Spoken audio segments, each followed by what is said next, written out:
എല്ലാ പ്രിയപ്പെട്ട ബ്ലാസ്റ്റേഴ്സ് ആരാധകർക്കും നമ്മുടെ പുതിയൊരു വീഡിയോയിലേക്ക് വീണ്ടും സ്വാഗതം. ഇത് ബ്ലാസ്റ്റേഴ്സ് സൂക്കർ. കേരള ബ്ലാസ്റ്റേഴ്സ് എന്നായിരിക്കും ദിമിത്രിയോസ് ഡയമന്തക്കോസിൻ്റെ പകരക്കാരനെ പ്രഖ്യാപിക്കുക? ഇതാണ് ബ്ലാസ്റ്റേഴ്സ് ആരാധകർ ഇപ്പോൾ ആകാംക്ഷയോടെ കാത്തിരിക്കുന്നത്. എന്നാൽ ഡ്യൂറൻ കപ്പിന് ശേഷം മാത്രമേ ദിമിയുടെ പകരക്കാരനെ ബ്ലാസ്റ്റേഴ്സ് പ്രഖ്യാപിക്കുകയുള്ളൂ എന്നാണ് ഇപ്പോൾ മനസ്സിലാക്കാനായിട്ട് സാധിക്കുന്നത്. ഏകദേശം ISL തുടങ്ങാറാവുന്ന സമയത്ത് മാത്രമേ ബ്ലാസ്റ്റേഴ്സ് ദിമിയുടെ സൈനിങ് പ്രഖ്യാപിക്കുകയുള്ളൂ എന്നാണ് ഇപ്പോൾ മനസ്സിലാക്കാനായിട്ട് സാധിക്കുന്നത്. ഇപ്പോൾ പുറത്തു വരുന്ന റിപ്പോർട്ടുകൾ അനുസരിച്ച് ഇന്ത്യൻ സൂപ്പർ ലീഗിന് തുടക്കമാകുന്നത് സെപ്റ്റംബർ 14-ാം തീയതിയാണെന്നാണ്.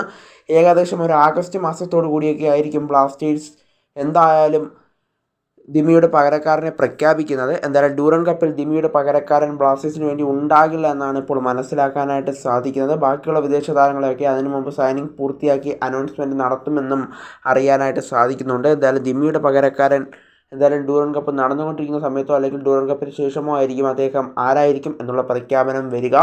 എന്തായാലും ദിമിയുടെ പകരക്കാരൻ ആവാൻ ആരായിരിക്കും എത്തുക എന്നതൊക്കെ നമ്മൾ കണ്ടറിയേണ്ട ഒരു കാഴ്ച കൂടിയാണ്. കേരള ബ്ലാസ്റ്റേഴ്സിന് വേണ്ടി ആദ്യ ഗോൾഡൻ ബൂട്ട് നേടിയ താരം കൂടിയാണ് ദിമിത്രിയോസ് ഡയമന്തക്കോസ്. എന്തായാലും അദ്ദേഹത്തിൻ്റെ പകരക്കാരനായുള്ള ഒരു താരത്തെ തന്നെയായിരിക്കും ബ്ലാസ്റ്റേഴ്സ് എന്തായാലും എത്തിക്കുക. അദ്ദേഹത്തിൻ്റെ അതേ രീതിയിലുള്ള കളിമികവുള്ള ഒരു താരത്തെ തന്നെ ബ്ലാസ്റ്റേഴ്സ് എത്തിക്കുമെന്നാണ് നമ്മൾ ഇപ്പോൾ പ്രതീക്ഷിക്കുന്നത്. എന്തായാലും കേരള ബ്ലാസ്റ്റേഴ്സ് അദ്ദേഹത്തിൻ്റെ പകരക്കാരനായി ആരെയായിരിക്കും എത്തിക്കുക എന്നത് ബ്ലാസ്റ്റേഴ്സ് ആരാധകർ ആകാംക്ഷയോടെ കണ്ണിലെണ്ണയൊഴിച്ച് ദിവസങ്ങൾ എണ്ണിയുള്ള കാത്തിരിപ്പാണ്.